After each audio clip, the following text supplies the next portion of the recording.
The Mojave Desert was unforgiving at the best of times, but tonight it seemed especially cruel. Even the moonlight danced uncertainly on the cracked terrain, filtered through drifting clouds of sand. Ethan Voss adjusted his thermal goggles and scanned the empty horizon from his rusted dune crawler. The signal had been intermittent, but clear, a distress beacon. A non-human one. He should have reported it to the Bureau. He didn't. Not because he was reckless, though some would say so, but because he remembered what it felt like to be left behind. Abandoned. Ethan had been 12 when Earth evacuated during the Vraxi invasion. He and a handful of others never made it off-planet. He survived. Alone. So when he heard the signal, small and flickering like a scared voice in the dark, he followed it. The beacon led him to a rocky outcrop, half buried in sand. At first he thought it was wreckage, some old drone or leftover tech, but then it moved. It was a child. Not human. Not even close. His skin shimmered with a dull, silvery hue, eyes oversized and black as the void. The boy couldn't have been more than 3 feet tall. He was injured, one arm limp at his side, and clutching a smooth crystal orb to his chest.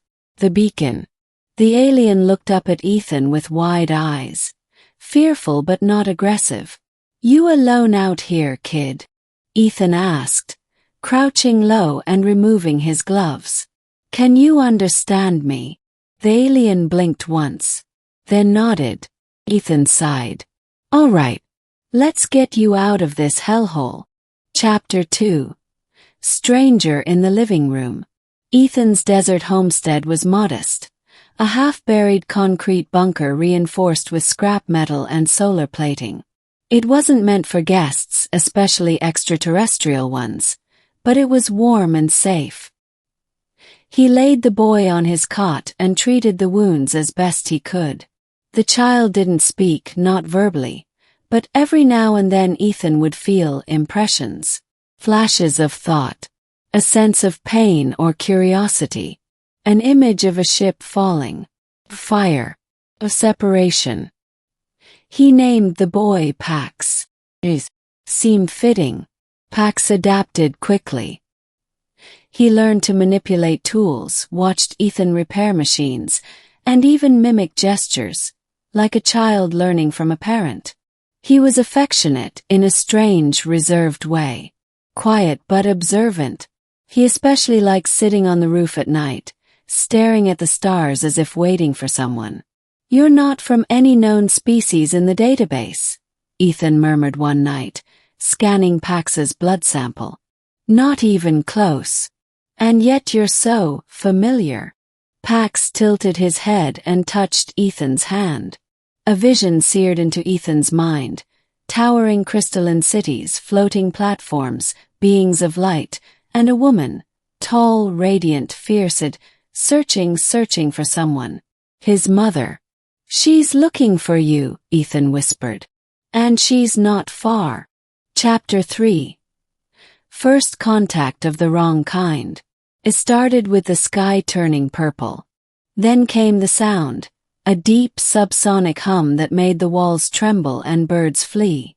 Ethan ran outside and saw the silhouette of a ship unlike anything Earth had ever encountered, long-winged and surrounded by orbiting metallic glyphs that burned with blue light. The ship hovered silently above the desert. Then figures descended. They weren't soldiers in the traditional sense, more like living statues of obsidian and starlight, armed, unmistakably powerful. Ethan grabbed Pax and bolted for the crawler, but it was too late. A ring of figures surrounded them, humming in unison.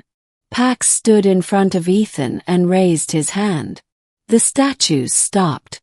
Then a voice, melodic and thunderous, echoed across the sands. "Human, you have sheltered the heir of Arcathel. You will release him. Now." From the ship, a figure descended, taller than the others, clad in layered armor that shimmered like liquid stone. Her hair floated in the air as if underwater, and her eyes burned with violet flame. Pax ran to her. Ethan's heart clenched, but then the boy stopped halfway, turned back and looked at him. The woman stepped forward and placed her hand gently on Pax's head. She spoke softly in their language, and the boy replied telepathically. She listened. Then her eyes turned to Ethan. You gave him refuge. Ethan nodded, tense. You protected him. Even though he is not your kind. I don't abandon people, Ethan replied. Especially not children. She studied him for a long moment. I am Jayala, sovereign mother of the Archon bloodline. My son was lost during a portal collapse. He should never have survived, but he called for me. You answered. I didn't do it for thanks. No. You did it because you are human. Chapter 4. The Test of Trust. Jayala offered Pax a place on the ship, but the boy hesitated. He clutched Ethan's jacket and sent a wave of confusion and longing. He's bonded to you, Jayala said, surprised. This is unusual. No Archon child has ever accepted a non-psionic being so completely. Ethan frowned. What does that mean? He's chosen you as his guide, his tether. If I force him to leave, he'll suffer. Then let him stay, Ethan said. At least until he's ready. Jayala raised a brow. You're asking to be responsible for a prince of the Archon Imperium. I'm not asking. I'm stating. Jayala's soldiers bristled, but she lifted her hand and silenced them. Bravery. Foolishness. Perhaps both. But, very well. I will honor his choice. For now. She stepped forward and placed something in Ethan's hand. A small, spherical device etched with glowing runes. If you need us, activate this. We will come. Then, like smoke folding into itself, the army vanished. The ship shimmered and rose, disappearing into the stars. Pax watched them go, then turned back to Ethan. Looks like you're stuck with me, kid, Ethan said, ruffling the boy's head. Pax responded with a rare giggle. Chapter 5, The Warning. Months passed. Ethan and Pax settled into a rhythm. Pax spoke more, learned Earth languages, and displayed abilities Ethan couldn't even begin to understand. Telepathy, telekinesis, the power to manipulate small fields of time. The boy was kind, curious, and disarmingly wise. But trouble came again. A rogue Vraxi warband, a remnant faction, detected the Archon energy signature and landed nearby. They were not interested in diplomacy. Ethan tried to flee with Pax, but they were cornered. As the warband surrounded them, Pax's eyes glowed blue, and he stepped forward. Ethan shouted, "No! Get back!"